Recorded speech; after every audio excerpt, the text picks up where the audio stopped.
नमस्कार शिक्षक साथियों।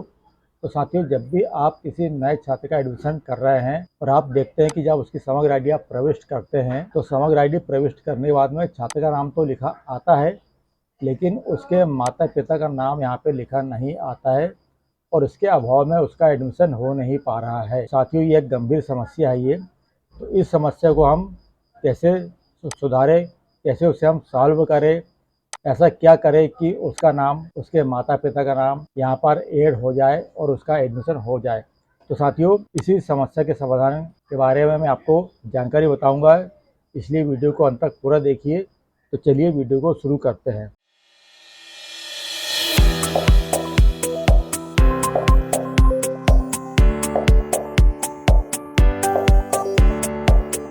तो नमस्कार साथियों, मेरे चैनल में आपका स्वागत है। तो साथियों, जैसा कि हम सभी जानते हैं कि इस समय एजुकेशन पोर्टल 3.0 में नए छात्र का एडमिशन हम कर रहे हैं, प्रोफाइल अपडेशन कर रहे हैं। तो साथियों, खासकर 6वीं कक्षा में हम देखते हैं कि कुछ इक्का दुक्का छात्र ऐसे होते हैं जो अन्य सालों से हमारे यहाँ पे एडमिशन लेने के लिए आते हैं और जहाँ हम उनकी समग्र आईडी को प्रविष्ट करते हैं तो छात्र का नाम तो आता है, लेकिन उसके माता पिता का नाम शो नहीं कर रहा है। और जब हम पूरे फॉर्म को हम भर देते हैं, फ़ोटो अपलोड कर देते हैं, समस्त जानकारी हम भर देते हैं और जब हम सबमिट करते हैं तो यहाँ पे रेड लेटर में या लाल अक्षर में यहाँ पे लिखा जाता है कि डाटा रिक्वायर, या ये कॉलम भरना अनिवार्य है। कौन से कॉलम? ये कॉलम भरना अनिवार्य है। और हमारे पास तो ऐसा कोई साधन नहीं है कि हम इसका नाम डाल सके, और यहाँ तक कि ये कॉलम जो है ये ग्रे कलर में है और ये ब्लॉक है, लॉक है, तो इसमें हम कुछ नहीं कर सकते। हम यहाँ पे नाम नहीं लिख सकते, ना टाइप कर सकते हैं हम। अब साथियों, उसका समाधान क्या है? यहाँ पे लिखा है अपडेट समग्र प्रोफाइल। तो हम यदि यहाँ पे हम क्लिक करते हैं तो क्लिक करने के बाद हमारे सामने ऐसा पेज आता है कि पेज जो है अभी अंडर मेंटेन में है, इसमें भी काम चल रहा है। तो इसके अनुसार भी हम उसकी समग्र प्रोफाइल में कुछ अपडेशन नहीं कर सकते, ना हम सुधार सकते हैं।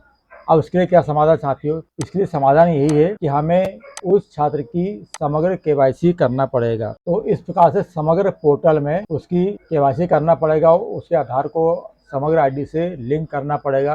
तो साथियों, यदि आपको ये कार्य आता है तो आप इसे समग्र पोर्टल पे कर सकते हैं। तो ये भी एक प्रयास अपन करके देख ले अपन, क्योंकि अपने ऊपर अधिकारी को दबाव होता है कि आपको समस्त छात्रों के 100% एडमिशन करना है। यानी हमने ऑफलाइन जितने हमने एडमिशन किए हैं उसे ऑनलाइन भी करना है, ऐसा हमारे ऊपर प्रेशर आता है।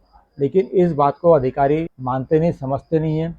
इसलिए साथियों, हमें ये काम को करना पड़ेगा कि हम पहले उनकी समग्र आईडी को आधार से लिंक करें, क्योंकि साथियों होता ये है कि यदि उनकी समग्र आईडी की केवाईसी नहीं है तो शायद हो सकता है कि उसके कारण भी बच्चे का नाम अपने एडमिशन के समय माता पिता का नाम नहीं बता रहा हो। तो ये एक काम हो गया। दूसरा कार्य ये है साथियों कि हमें उस बच्चे के पालक से बोलना पड़ेगा कि आप अपने पंचायत में या शहरी क्षेत्र में तो नगर निगम, नगर पालिका में आप अपनी समग्र केवाईसी को अपडेट कराएं और आधार भी अपडेट कराएं। तो साथियों, ऐसा काम यदि वो कर लेते हैं तो हो सकता है कि उस छात्र के माता पिता का नाम समग्र पोर्टल में आ जाए और इस प्रकार से उस छात्र के माता पिता का नाम भी यहाँ पर शो होने लगे। तो साथियों, यदि जब भी उसका माता पिता का नाम यदि यहाँ पे आ जाता है तो हम फिर बिना किसी बाधा के हम उस छात्र का एडमिशन हम कर सकते हैं। तो साथियों, कक्षा पहली के लिए तो ये समस्या नहीं है, क्योंकि जब भी हम कक्षा पहली के छात्र का एडमिशन करते हैं तो उसके समस्त कॉलम जो है वो खुले आते हैं।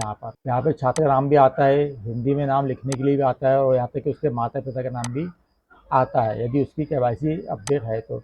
लेकिन ये मेन समस्या आ रही है कक्षा पहली के बाद की कक्षाओं में, चाहे दूसरी हो, 6वीं हो या आगे जो भी कक्षा, उसमें ना ये समस्या आ रही है। तो इसका समाधान वही है साथियों कि उसकी समग्र केवाईसी यदि हमें आती तो हम कर ले, या उस छात्र को बोले कि अपने ग्राम पंचायत में या नगर पालिका में जाकर समग्र केवाईसी कराए, आधार अपडेट कराए। तो जब ये अपडेट हो जाएगा साथियों तो उसका नाम आ जाएगा और हम उसकी एडमिशन, उस छात्र का उस कक्षा में हम सफलतापूर्वक एडमिशन हम कर लेंगे।